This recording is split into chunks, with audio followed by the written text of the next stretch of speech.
Hey everybody, welcome to episode 86. This is WP Roundtable. My name is Kyle, and I'm here in Jackson, Michigan on a nice cold winter's eve. Hey Mark, how you doing this evening? I'm doing great. I'm here in Milwaukee, enjoying the -4-degree weather more than I should. Um, and we have a great guest tonight, Jason Coleman. Hey, Hey, Jason. Jason, really thanks for happy to joining join you us. guys. Yeah, Yeah, thanks. pretty excited to have Jason on the show. Jason, I've wanted you to get on this here show for quite some time now. I'm surprised it took us 86 episodes to get you on, but it's a funny thing how long it took for us to bump into each other in person and talk about these things. But pretty cool episode in front of us. I've enjoyed many of your appearances on other shows, learned a lot about you over the past couple of years, and following your progress with Paid Memberships Pro and all the cool projects you're involved in. We've got a lot of questions to go over. But before we get into that, we're going to talk about our quick picks of the week. I'm going to go first real quick here. I've got a couple things that I think are pretty interesting, and I'll share links on the whatever you call it. It's called a website. Yeah, the internet thing. Yeah. First thing, I really am into this. I just got a Fitbit the other day, so like I don't know if you guys are into that, but like at first I thought like, oh, that's some kind of gimmick or whatever. That'd be fun for a week, and I would track my steps and all that. But actually, it's pretty legit, and I'm having a great time. So anything that makes getting healthy and being more active into like a competitive thing is like a real win for me. So if you're out there and you're like, oh man, I just need to get more active, but I'm not very good at it, and I'm never really successful when it comes to working more activity into my day, you need to join Fitbit and then friend me and make some challenges so I can have people to beat who are a little less competitive than the people I'm up against right now who are creaming me. So, All right, I should get in on that. I lost my Fitbit, but I've been using the Google Fit that's just on my Android phone all right. to track things. But now that all the social stuff like has kicked off on Fitbit, so that'd be interesting to get one and join your little group. Yeah, that'd be And really you can cool. beat me at our diet goals. I I'm also actually have- like. I was gonna say I'm using the Tim Ferriss trick with a friend to work on my fitness. Where like you set a goal, and if you don't make it, your friend takes a check you wrote and they donate it to an evil charity that you hate. So I'm trying to turn my mic down or something. Oh man, yeah. So Anything that can gamify that stuff is awesome. yeah. That's a great idea. Uh, I have a Fitbit too, sitting in my nightstand, and so it if it were to register anything, if it had a charged battery, it would register 0 steps, which is not that far from if I were actually wearing it. So, all right, yeah. Well, you need to get in a challenge with me, Mark, to make me feel a little bit better because well, I'm I getting annihilated by some of these guys. I actually lost my charger last year on a trip, and so I'm doing the same thing as you, Jason. I've actually been doing the Google Fit thing, and I have like a Pebble that until the smartwatch that I really want comes out. I have a Pebble that actually does the fitness app and all that, but the Fitbit is really cool because it like tracks numbers of stairs that you climb and all that kind of stuff, which is now that we're adding another story to our house and we're finishing out the basement, I'd really like to know how many steps I go up every single day. So, That'd be great. yeah. All right, so my other quick pick of the week is there's an awesome Flickr photo gallery that I came across for WordCamp US. Over 800 photos in this gallery from that awesome event. Really, really good stuff collected from several different photographers who had nice cameras and just kind of documented the entire event. Really amazing stuff. I spent a lot of time scrolling through the pictures. And just there's so many people there, and it was such a cool thing. And these are really good photographers taking these nice pictures. So if you were there or you weren't there, and you just want to scroll through the pics and see what you missed, or just find a picture of yourself if you were present. I'm sure you're there. Check out this, and I'll drop a link in there. Mark, what do you got? Okay, I got a couple. One that is as relevant as Kyle's Fitbit link, which is some of you who know me might know that I kind of like photography a lot, and I'm not typically a big fan of cameras on phones, but I read today that Zeiss, who makes some of the best lenses in the world, is starting to put out some attachable lenses for an iPhone 6s, which is really cool. If you have to use a phone, you may as well have like the best quality glass that you can on it, and Zeiss is top-notch stuff. So even though I don't use an iPhone, and I will probably never use an iPhone, it's kind of exciting to me because it means that they may break into the Android market too, and every once in a while when I don't have my DSLR with me, I'm still happy to use my camera that's built onto my phone because I'd rather get something than nothing. So anyway, that's pretty cool. And then the other one, this is actually kind of near and dear to my heart. I don't know if you guys know who Jesse Peterson is. He is a Genesis developer who lives in Florida. And he, as you know, as a lot of you know, I'm really into foster care for children and taking strays in and doing whatever. And Jesse just found himself in a situation last week. He also has been doing foster care, and we talked quite a bit. And he found himself in a situation where all of a sudden this baby came up for adoption, and this baby has lived with them as a foster child since pretty much day one. And because of the way that they do things in Florida, I don't know all the details, but he's trying to raise money because it's a private adoption, and he needs about $12,000 just to fill out the paperwork, the legal paperwork and whatnot. And so he needs about $12,000. And you can read about it at surpriseadoption.com, and the link is Our Parker's Story. The baby's name is Parker, and he's already raised, in just a few days, he's raised $10,600, which is just amazing. All right, let's get him over the finish line. Yeah, so yeah, if you guys could get him over the finish line, like Jason said, that would be awesome, because this is kind of like your chance to adopt a child without all the responsibility of having a child. So there you go. Nice. You have something to share with us, Jason? Yeah, sure. I'll share a couple things. One is a podcast that I discovered recently called The Top Podcast run by Nathan Laka. And it's a pretty cool format that is 15-minute episodes, and I actually recorded an episode last week. I'm not sure when it'll be published, but look for that when it hits. But I've been listening to them while I'm out walking, and I enjoy like the quick-paced format. You know, he kind of gets right down to numbers with certain businesses and picks like one thing that they did well and gets some feedback on it.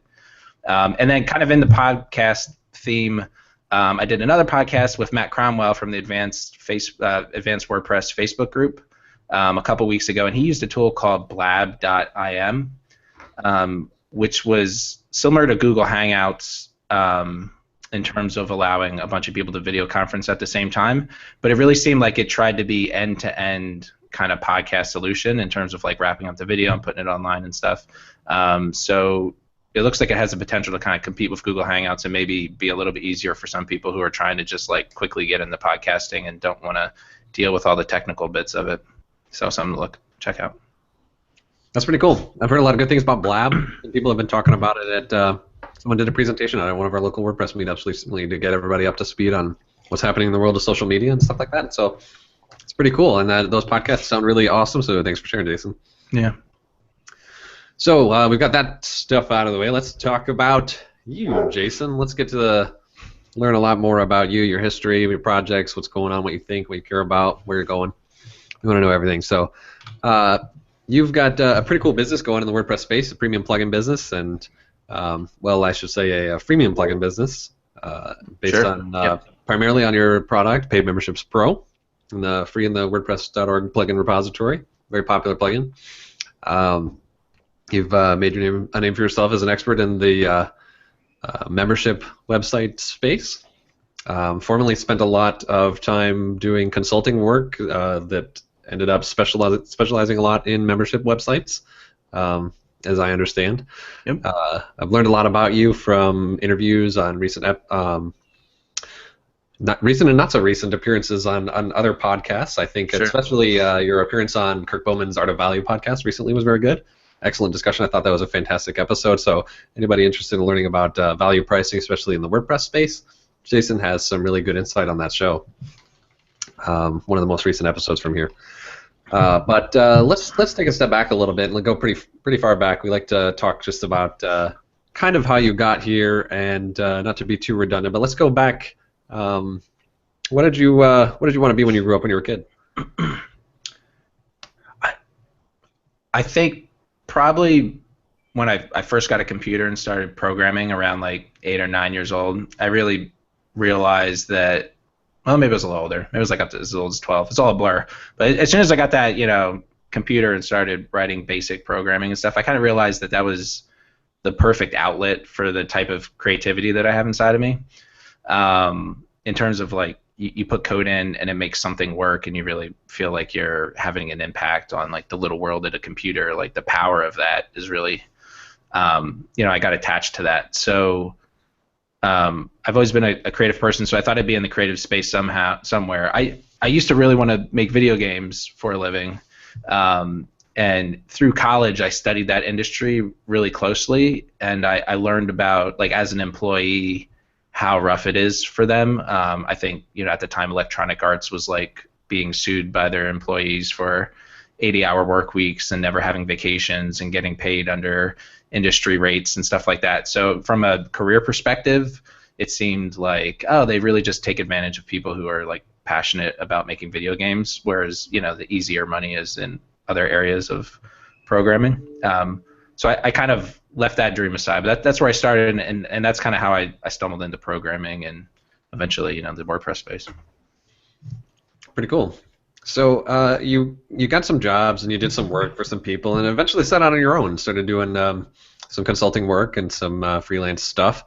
And you had a lot of clients that you were working with and did a lot of different types of projects. Eventually, as I said, started specializing in membership type sites.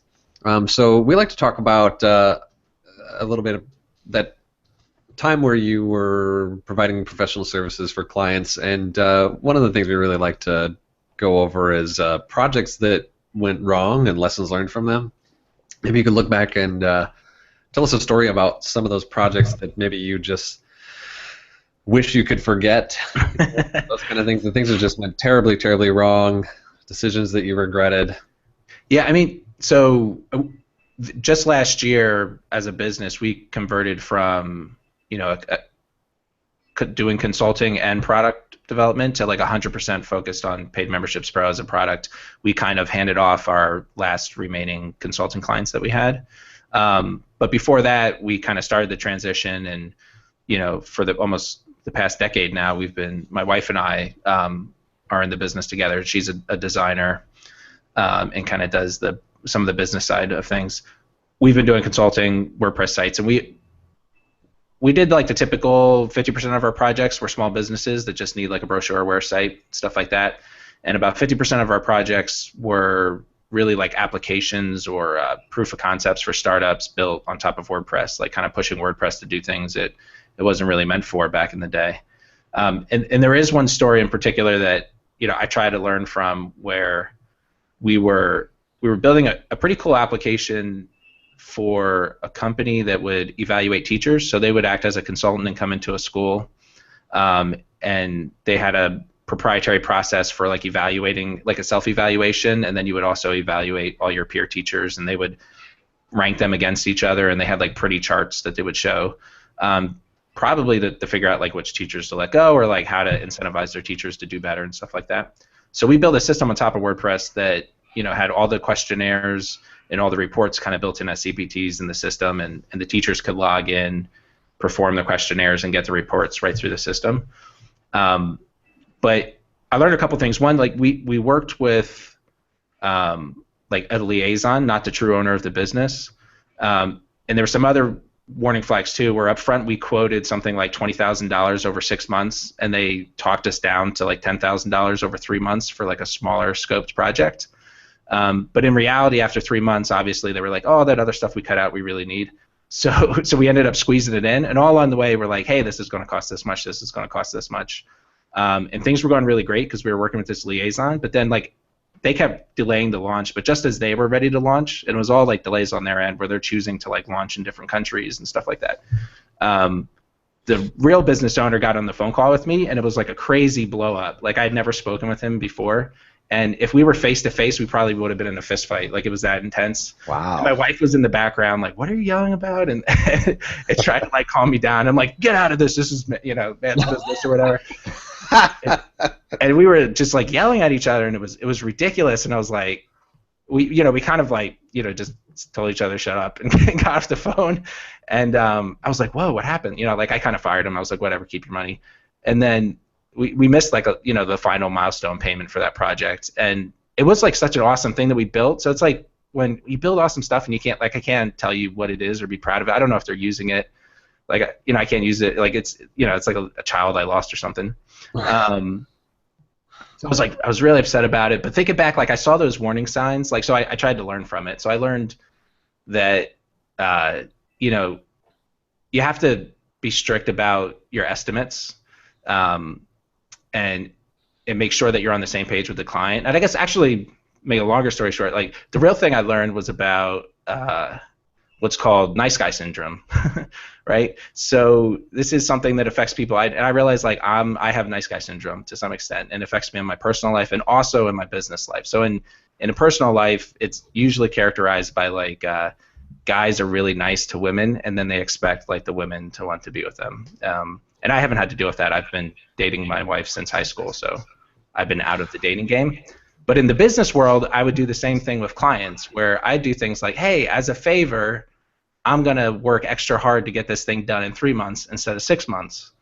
So you should treat me nice about what we're doing. Or like, as a favor, we're going to do this piece of work and not charge for it because it's really cool, and like we're building it for other people too. So like I really found myself that what they call hidden contracts, if you read like the psychology of nice guy syndrome, I was making these hidden contracts with our clients in terms of like trying to be a nice guy with them. But in reality, when I thought like, hey, I'm rushing work to get it done for you like at 2 a.m. on a Monday, so you should be nicer to me. Like that's not what they were hearing. That they were just like, hey, I'm getting it done. Or like if like in the example I gave, I quoted $20,000 for 6 months. We did it for 10 and 3, and then the stuff that was missing we did for like another 4,000 in 1 month. So I was like, hey, we're under budget, 14,000 in 4 months. That's great. But to them, we were over budget. It was $4,000 over budget and a month late, even though it wasn't our fault. So it was like when you're doing consulting, you really have to make sure that like you're on the same page with your clients, and that the expectations are really there, and almost like in writing. Also like the real stakeholders. So I had this great relationship with the liaison we were working with, but the real person with the money who was paying the checks wasn't on the same page. So avoid hidden contracts, use explicit contracts, and make sure that you know who your real client is, that kind of a thing. So I took those lessons from that point on. Well, and it's not just that, but if you get things done ahead of schedule, for instance, like too far ahead of schedule, then they'll think that it was easy, and you don't ever want your client to think what you're doing is easy. Right. That's a way to shoot yourself in the foot. So I want to go back a little bit, because I kind of went through the same life as you did, in that I learned very early on in my life, probably at about the same age, 11 or 12, that programming and technology was where it was going to be for me. Now, keep in mind, when I was doing it, I was working on a mainframe at the university where my dad worked, but still, it was the same sort of thing. I'm not kidding.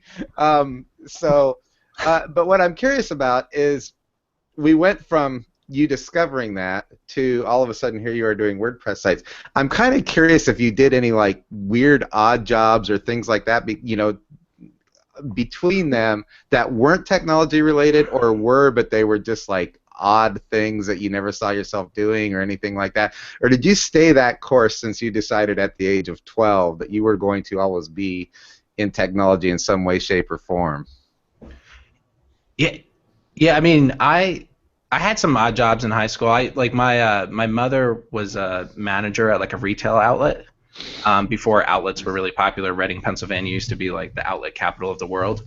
And so buses would come in from New York and Washington, D.C., and they would come in to shop. So I would get on the bus and like announce the sales and tell people where to park and try to like hundreds of buses would come in and it was like a puzzle to try to figure out where they could fit into the parking lots and stuff. So I was like this bus attendant person in high school. But other than that, I was pretty lucky that I was always able to like make a little bit of money, the part-time money, either like making websites for college or working in the computer labs and things. I definitely had one job, like the one summer I didn't line up a computer-related job. I think it was like my freshman year of college. And my father worked in a paint factory, and so was going to line up a job for me working in the paint factory with them. They paid like pretty good money at the time. I don't know, it was like $12 an hour or something. And I remember I went for the interview, and I actually went into the factory, and like the reality of it hit me, and the weight of it. And actually, like my dad, the whole time, like my whole growing up, my dad is like, "You don't want my job. That's why you're going to school. That's why you're learning computers. That's why you go to college. Like you don't want to be, you don't want to work in a factory." So there's probably like that psychology of it too. And it hit me, and I was doing the interview, and like during the interview, I was like, "I don't want to work here." It's like, "Wait, Dad." And so. Who's my father-in-law now, worked at another factory. So I kind of ruined that interview, and then I was like, oh shoot, I need to make money. So using my other kind of familial connections, my father-in-law worked at like another kind of factory that it was almost like computer related because they built like electronics for air conditioners. But it really was manual work. I did get a job there for less pay, but like drilling into like air conditioning cases and drilling holes in sheet metal. Like one day I would just have to drill 30 holes in 30 pieces of sheet metal, and that's all I would do. And so it reminded me of, I think it's like an Einstein quote about like smart people should have menial jobs so they have a lot of time to think. Like I definitely there was no brain involved in like a lot of that work. And so for 8 hours a day, I had a little notepad where I would write down like my video game ideas and like, oh, this is the novel I'm going to write and stuff like that. And like the business ideas would start then. But I realized, 3 months of doing that I was like, yeah, I really need to not, I'm not cut out for this kind of work in general. I need to. I worked in a fireplace making factory for half a day once, so I totally get it. I didn't even last a full day. Wow. So, yeah. It was pretty menial work.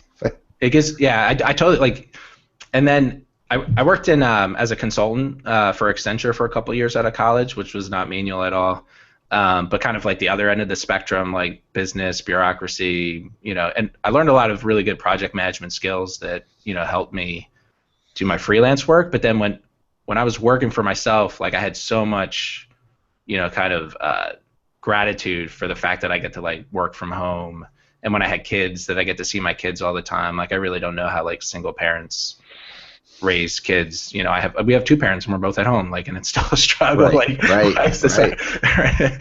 So I'm super grateful. Those quick jobs, So I have to figure out with my kids, what they'll do. How do I get them to have that one summer of menial labor to make them appreciate things?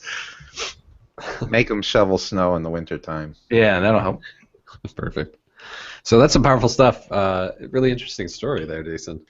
It sounds like you really have found your calling at this point. So do us a favor and walk us through a typical day for you today. Yeah, so a typical weekday, my kids will wake me up at 6 in the morning. My son, who's 7 in particular, wakes up super early. And he's getting a little more self-sufficient, but we hear him and we get up. So I hang out with them, watch shows, make them breakfast, get them ready for school. I get to do a little bit of reading and email in the morning, so I'm reading, I still, Investor Geeks was my first blog that I set up on WordPress, so I still, do some stock trading in my retirement account and spend a little bit too much time worrying about that stuff. I handle that in the morning. Then at 10 in the morning every day, I'm in Slack, and my team of developers are also in Slack at that time. And so we make sure that every day from 10 to 12 or at least 10 to 11, we're all, in the Slack at the same time so we can touch base and work on the support together. Around 1 in the afternoon, I'll try to make a break and go for a walk.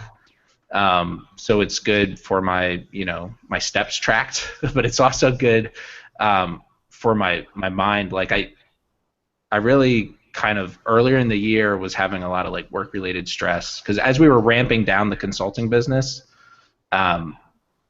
we were so focused on the product that we weren't doing as good a job with our clients. So like we used to be super awesome doing things early, under budget, really delivering, except for that one guy that I almost got in a fight with on the phone. But as that started, it was harder for us to kind of deliver. There was a lot of stress. So walking like once a day for like an hour, listening to podcasts like WP Roundtable, like really like levels me in the middle of the day. And so when I'm back from that, I can really I have like a 3 or 4 hour chunk of time where I work on like a really, like one development thing or like a business, thing that I'm doing. And then, dinner with the family, and I hang out, with my family all night. That's pretty cool. I mean, I'm really impressed with how like specific and consistent, or at least that you're trying to do. You didn't say how well you succeed at it every time, but. My wife makes fun of me because one time I forget who wrote it. There's a lady who wrote a book called, or a woman wrote a book called 168 Hours or something like that. And I think it's not like her only concept, but basically there's like 168 hours. Is that even the right number? In a week. And so her philosophy was to schedule every hour to the minute. And so it's like if you play video games, like make sure you have that scheduled.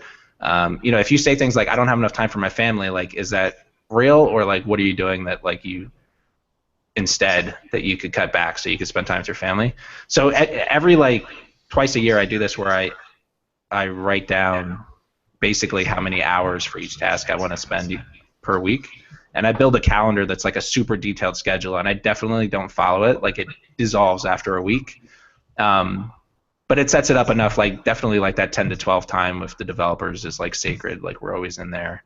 And also just the exercise, just like a business plan, the exercise of like writing down what you're going to do every single hour for a week, to the minute, how often do you spend, getting ready in the bathroom and how often do you spend sleeping and stuff like that, like makes you prioritize things. So maybe I'm a little anal with my schedule. Well, that's inspiring, and it seems to be working for you. I'm inspired and impressed myself. And especially because usually we'll ask people that, and entrepreneurs like yourself, often I think most of our past guests have had some answer like, well, I don't have a typical day.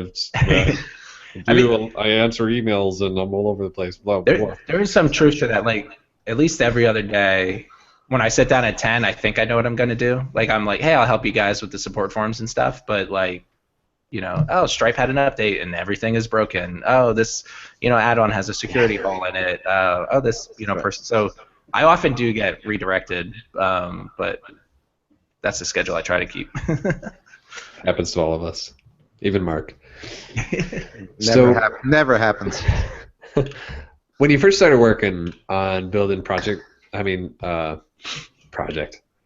Memberships Pro, what were you considering the key differentiating factors for the plugin compared to alternatives at the time, and what do you think them to be now? Like, how has that changed since when you first started making the plugin and now?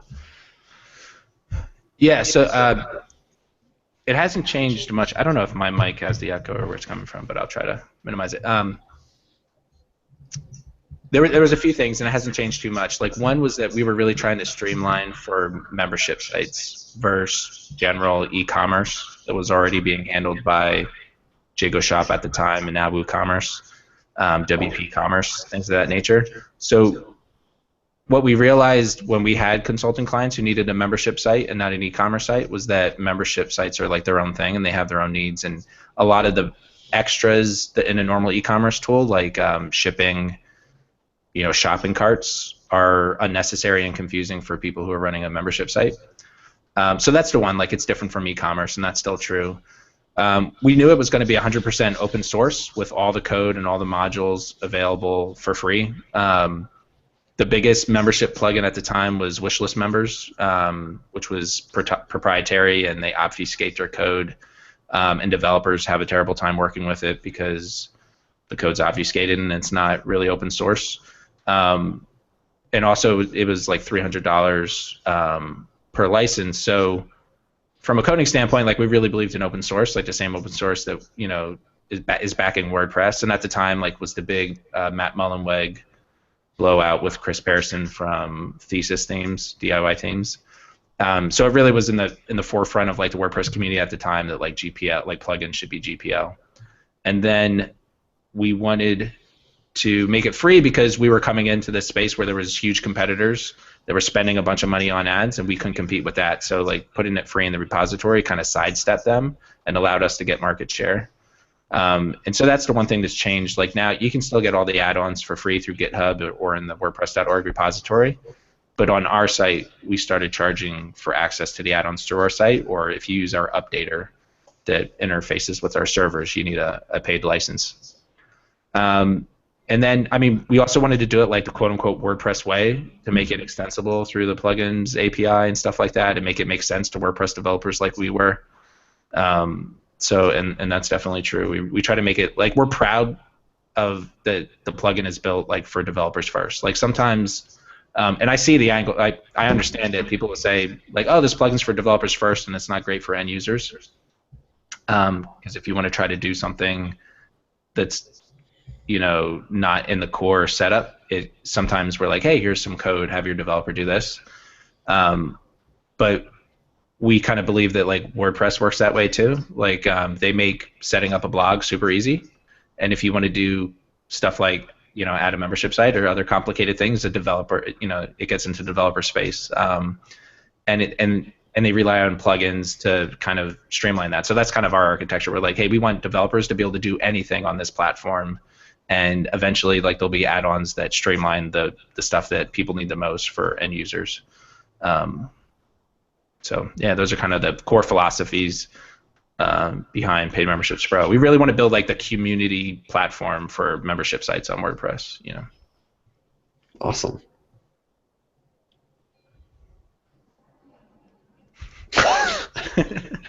I muted my mic just in case, so I'm just like blah blah blah. All right. So anyway, I was gonna ask about mistakes that you made, and then here I make one. So, muting my mic too much. And yeah, awesome, right? So I'm actually kind of curious if your business model, like you went into it with this such and such business model in mind, and you thought, okay, this is how we're going to monetize it. This is how we're going to make our money. This is how we're going to do everything.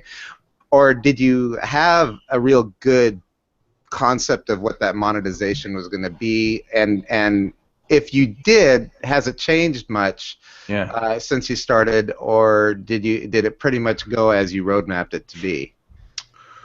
I mean, we're still experimenting. Like we've been experimenting for the past 5 years since Paid Memberships Pro has been out, and we're still experimenting. So it's ever evolving. Like at the core, I have the philosophy, like I try to use like WordPress as an analogy. So like if I could just make Paid Memberships Pro an acceptable, like a great platform like WordPress is, I'll be able to build I'll be like the Matt Mullenweg of Paid Memberships Pro, and I could build a business on top of it. Like the opportunity will be there.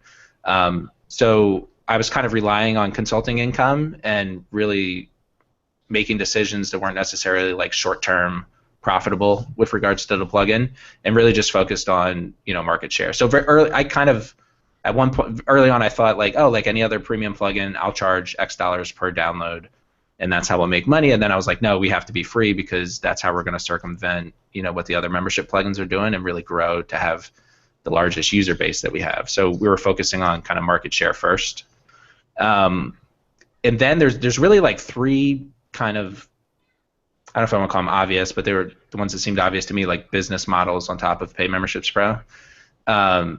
So one is what we're doing now, which is charging for support and for add-ons. We avoided like the model that WooCommerce has, and then Easy Digital Downloads adopted, where each add-on has its own price. One, like we want. Like we don't want to nickel and dime like the customers in terms of like, oh, it's free, but now you have to pay for the code. I want the code to be free. Like we can get into that. I have a lot of strong feelings about that in terms of like the economics of having the code not just free as in beer, but free as in speech, but also free as in beer. Like can help your business as well. But then also like it makes it harder to make decisions about where code goes. And actually, now that we have this kind of plus level of add-on, we run into that all the time. Where we did like a four-line plugin to integrate with I'll just say download monitor. And I'm like, hey, like we should just give this code to the download monitor guys, and they can say they support Pay Memberships Pro now. And then we're like, oh, but if we do that, like, what if we put it in a Plus add-on? We'll get more people who want to use it to buy our Plus level. So then you're like, oh, like the economics of how you get paid for the code like affects where you put it. When in reality, from an engineering standpoint, like we should put the code like wherever it makes sense in terms of how people are going to use it. So we'll figure that one out. So yeah, once what we do now, charge for support, and we've kind of been experimenting on price for that. One decision we made, and I blogged about this. If you look on our blog recently, I think I call it how to use front-loaded pricing to double your revenues. So like one change we made was instead of having like a $20 a month membership, for people getting support, we now have like a $97 a year membership just for support. And what was happening was people would sign up, get support, and then cancel in the second or third month, and effectively get their question answered for $20. So one, we weren't making enough money, and two, like just the value we gave was all in month one. Like they sign up, they set things up, we answer the 2-3 questions they have, and then everything works, and they kind of don't need us anymore. So they very rightly like, why do I have this membership? And so if we give them all the value up front, we should make sure that we charge all the price up front. So like not only like the dollar amount of what you're charging should match the value you give in some way, like the timing of it should, so that's kind of a tip. If you look at my blog, there's lots of membership sites that could benefit from that tip. So that's one that we changed. We went to like $97, and now $197 for the Plus level. The other two businesses, quickly, and if you want to get into them, like one is like consulting on top of it, right? So people run very profitable businesses on top of Pay Memberships Pro, and they need smart WordPress developers to help them set up sites. There's a lot of opportunity specifically in like associations and organizations, unions that have large numbers of members, and they do all of their application and kind of billing offline. And we've helped a few organizations move from like handing out printed PDFs to get people to sign up and become a member to using the website, and their conversions shoot up because when they're in a meeting and they get people really excited, they don't just give them a paper they're going to take home and forget about. They hand them a smartphone and say, here, click here, great, I got your $20, so now you're a member. So there's tons of organizations that could benefit from that with lots of spending on technology. And then the other opportunity I think is somewhere in like what would be like a self-hosted version of Paid Memberships Pro, like similar to a WordPress.com, but with Paid Memberships Pro, for people who kind of want a even easier setup and kind of hand-holding and setting up their site. So that's one that we're trying to focus on the core business, because especially since the price increase is doing really well, so we have to kind of take care of our baby. But we're trying to find other partners and people to work with on those other two business angles. That's amazing. So, crystal ball here, looking into the future, what's on the roadmap for Jason Coleman, Paid Memberships Pro? What are you trying to do? So the goal this year is really to replace myself as the lead developer on the project. So it's going to be tough for me because I kind of realized, as I have tried this a few times in the past in terms of like stepping back in the business, was like, hey, I actually love the code, right? That's what I've been doing since I was 12, and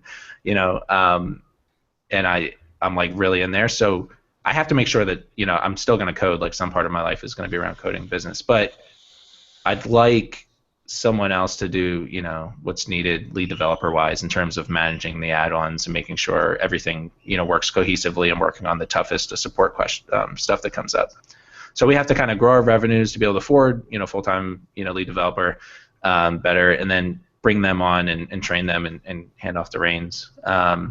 And then that should free me up to pursue those other business ideas, possibly if they seem good. I'd like to do more writing in the investing space. I'm going to try to bring Investor Geeks back, and who knows, maybe do some more video game programming in my free time as well. Like if I can really free up some time here. We got a lot to look forward to.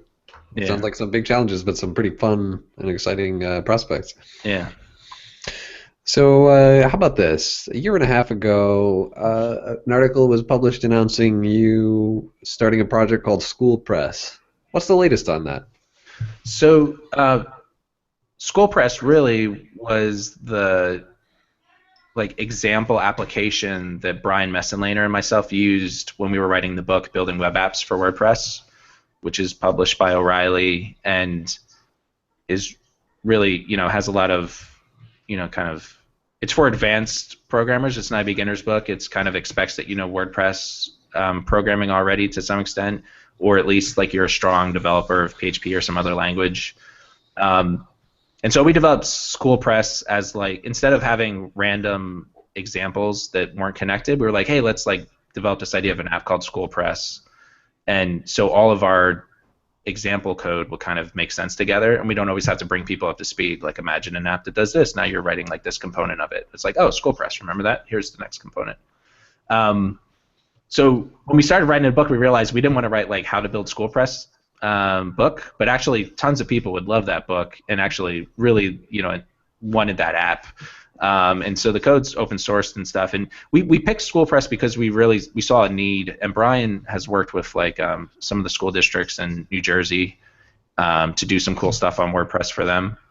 And there's definitely a lot of like almost abusive, business practices by the, in-place technology companies that provide similar software to schools in terms of keeping track of their students, grades and things of that nature, and helping teachers communicate with students. So a lot of schools with public tax money are spending way too much money on this out of date software, and really like WordPress could disrupt it. And I mean, it's like I keep thinking like I know there's lots of people I've run into them. And WordCamp Lancaster is a really good WordCamp, and I think one of the theme like a couple years ago was education. So if you look at like WordPress.tv and look at WordCamp Lancaster, you'll probably get a lot of like WordPress and education type talks. So there's a lot of really smart people doing similar things in this space. In terms of School Press specifically, like it could be like Blackboard, open source Blackboard, which would be really cool. But we don't have the time to work on it. If there's like a developer out there who's like, I love programming, I wish I just had a project that was, kind of wanted or had some need or was already started or had a built-in mentor or something like that, like, hit me up by email or Twitter or something so that we can talk about it. I'd love to like hand it off to someone who could like make it work, because there's a lot of potential in that space. And you have to be a little thick-skinned to kind of navigate the bureaucracy of school district funding and stuff if you really get around to selling it.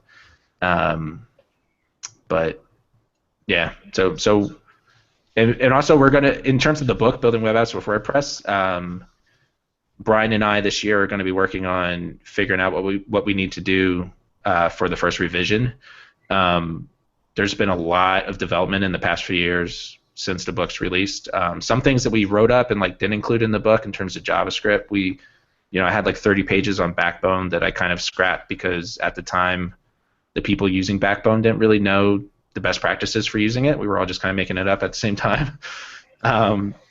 But now that's kind of solidified a little bit more, and definitely things like Calypso in terms of like using React now, Facebook, which is React's JavaScript framework and stuff like that. Like it's a little more mature. It's still moving like too fast. Like I'm sure it's going to go out of date as soon as we write that stuff up, but at least like we'll catch up.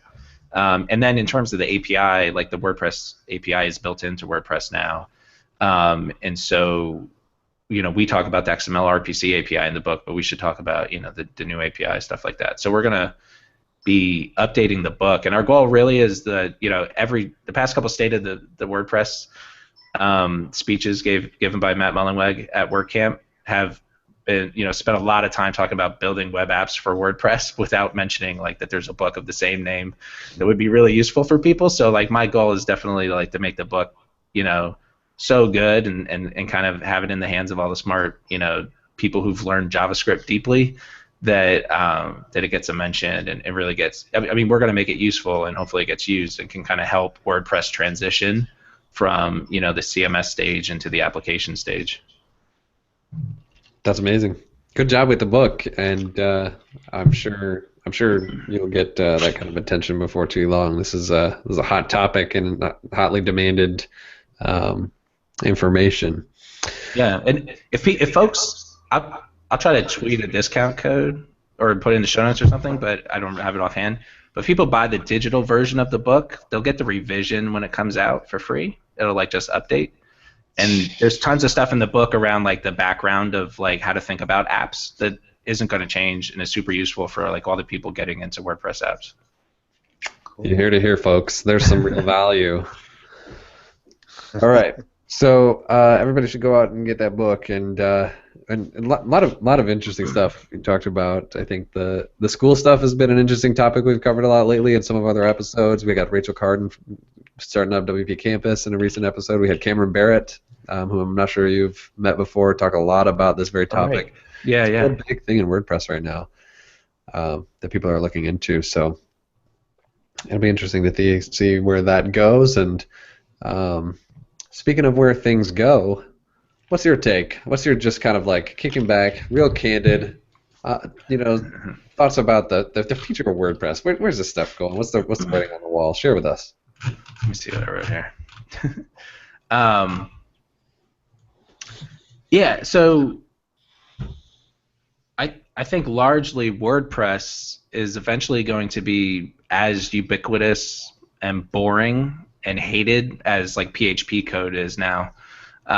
We really track like that 25% number and how it's going up, and I think I did a Google search and like PHP use is like 80-something% in the web, and a lot more is moving to JavaScript front end. But like, I think it's a similar system where like the core WordPress is going to stay like a PHP server app of some sort managing the database, and like there's going to be JavaScript applications that talk to it. So eventually it's going to be, it's going to disappear, and like it'll be everywhere, but no one will talk about it anymore, so that might be a challenge for like the WordPress Foundation to like keep like WordCamps available. Like you'll go to these WordCamps and talk about like business and JavaScript and design and like never mention like the underlying WordPress stuff and be like, why is this called WordCamp anyway? I don't remember what the word part stands for or whatever. So like we're probably 5 years away from that. Another kind of prediction I'll try to throw out there, because when I saw this question, think about, I feel like someone new is going to compete with WordPress.com in terms of like hosted WordPress space. So I said possibly we're thinking about it with regards to membership sites, but I don't know if we'll get into it. But I think someone's going to come along and make like a niche hosted service for like musicians or I don't know, artists or just developer blogs or something like that, and they're going to do it so well, like not just like so Squarespace and Tumblr and like there's other like social networks and stuff do this a little bit, but something's going to be built on top of WordPress but focused on a niche and do a couple things so well that it's really good, and then like your drummer friend is like, oh, I have my music thing on this, you should just use that, it would be great for portfolio sites as well, or something like that. So I feel like somehow like someone's going to build a niche site on WordPress and it'll kind of bleed from there into like general blog space, and potentially, if someone really thought about it, they could compete with WordPress from that angle, like really like hold down a niche and then raise funding and then go head to head with WordPress. That's actually an interesting thought. I hadn't thought of that, but I think that that's actually very feasible. If only someone would think of that. Yeah, I mean, exactly. Like before WordPress bought WooCommerce, like a year before that purchase, I was talking with some people in Automatic. They were doing like the Shopify integration, and I was like, there's like e-commerce plugins for WordPress. Like why aren't you guys doing it the WordPress way? Like this Shopify thing is weird. And at the time, the person I talked to, and I don't know if like they were just like keeping secrets or whatever, but I think they really weren't thinking about it back then. They were like, no, Shopify's fine, and like we don't, e-commerce would be a distraction. And I was like, man, if someone just built WordPress.com that supported WooCommerce, like people would go to there, because like WordPress is democratizing publishing. It's also in a lot of ways democratizing work, like how people get paid. There's so many people making a living with WordPress and like WooCommerce and our plugins like ours that they may be smaller in number, but also in terms of like influence and how much they're spending. Like people who run a business on a WordPress site have more reason to like pay their monthly hosting bills than people who are just running like a hobby blog. So, like I had the thought, I was like, man, like if someone built, WordPress.com that just supported WooCommerce, like they could compete with WooCommerce. But now, Automatic bought WooCommerce, so maybe one of the other e-commerce people can do it faster than them or better than them. But it seems like, I mean, they're going to be handling that need themselves. But there's niches like that, like that could be tackled. Anyway. Is there anything that when you look out in the world of WordPress, which you're very heavily involved in and very integrated in many ways, anything that you look around that bothers you, really gets to you, especially if maybe you glance outside the WordPress bubble and look at other industries, and you just then take another look inside and just say, dang, doggone it, yeah, why this don't we do WordPress that? world, we've got this one thing wrong. That your rephrasing is really interesting, and I'd have to think of that in terms of like what are other people doing like in a good way that like we could be adopting. But just the base question of like what do I see in the community that really bothers me? Like one thing is at a lot of community events when you're out at the bars and stuff and chatting, there's a lot of kind of animosity towards Automatic's power and influence over the WordPress core.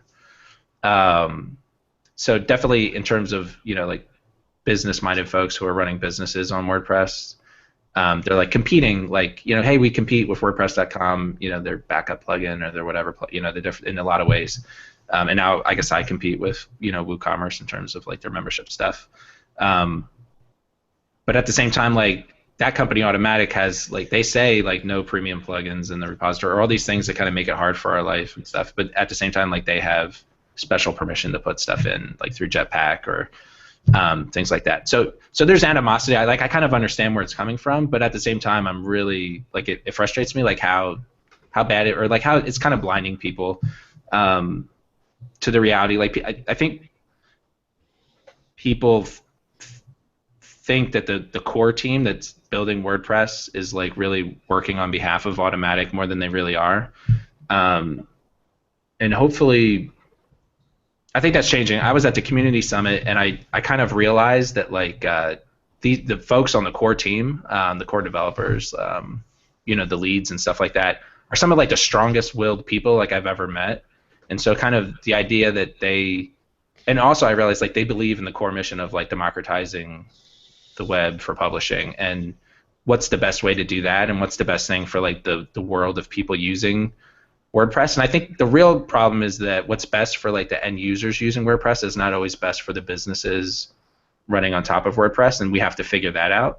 But a lot of that, kind of frustration gets misdirected to like, Automatic and Matt and those people and the core team thinking that they're kind of in the pocket. So like when those talks come up and those like little petty things, like it really bothers me, like because it's like, yeah, let's get past this kind of like high school feeling stuff and like really like focus on real problems that we can and kind of focus on yourself, right? Don't worry about them. Focus on what you're doing, right? Yeah. I mean, that's what we tell our kids, right?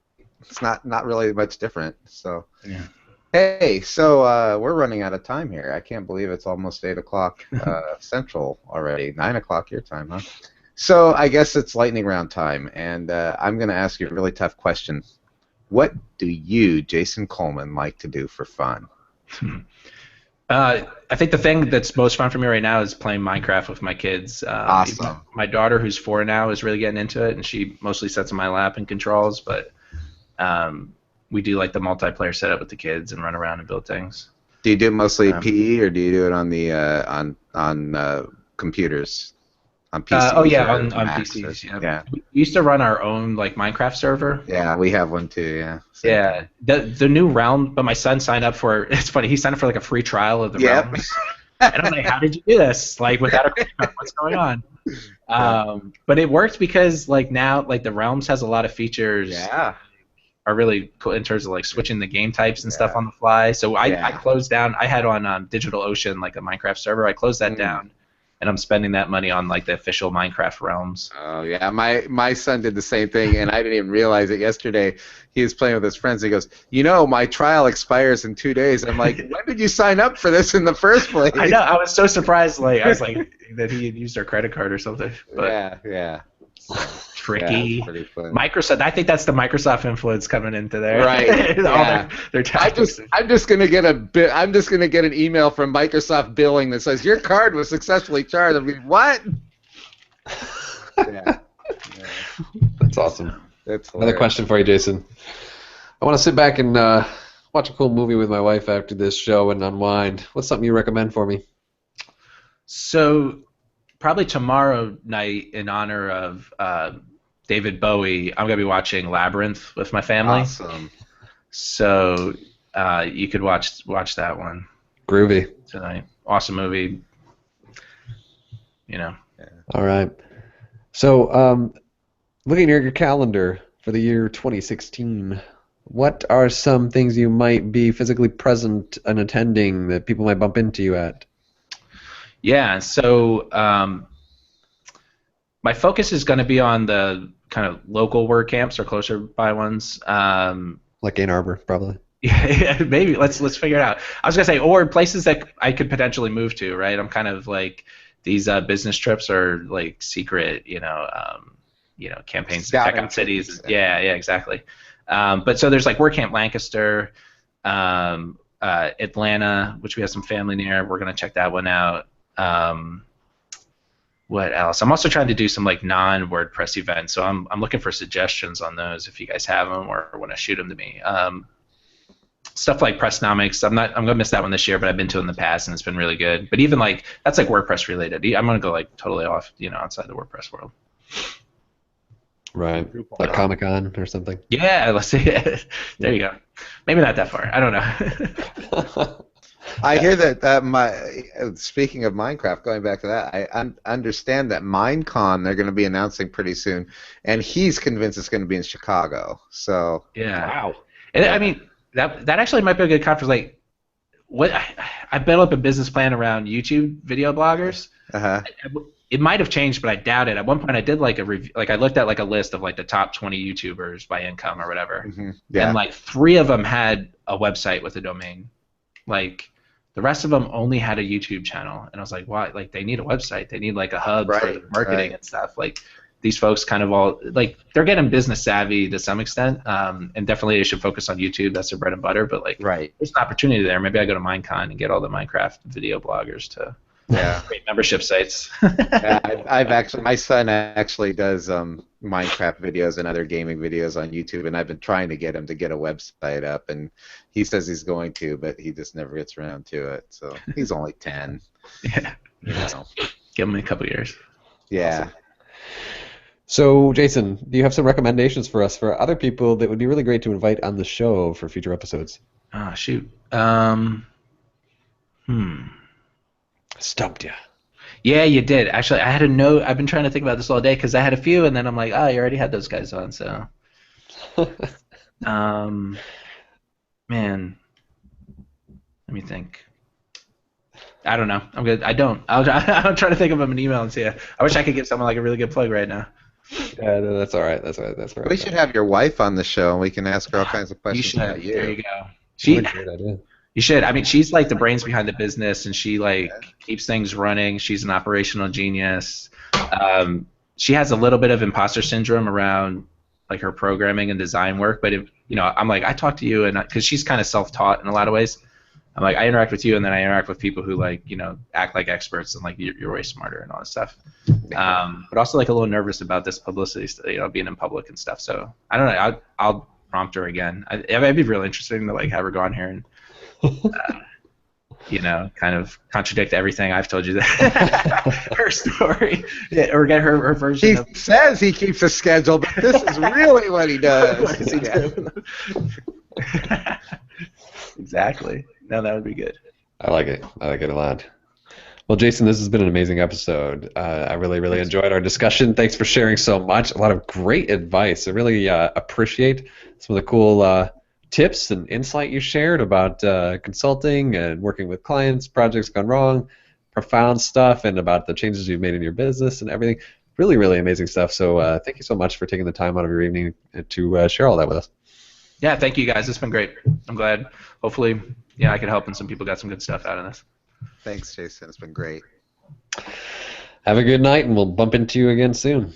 Yeah. Night.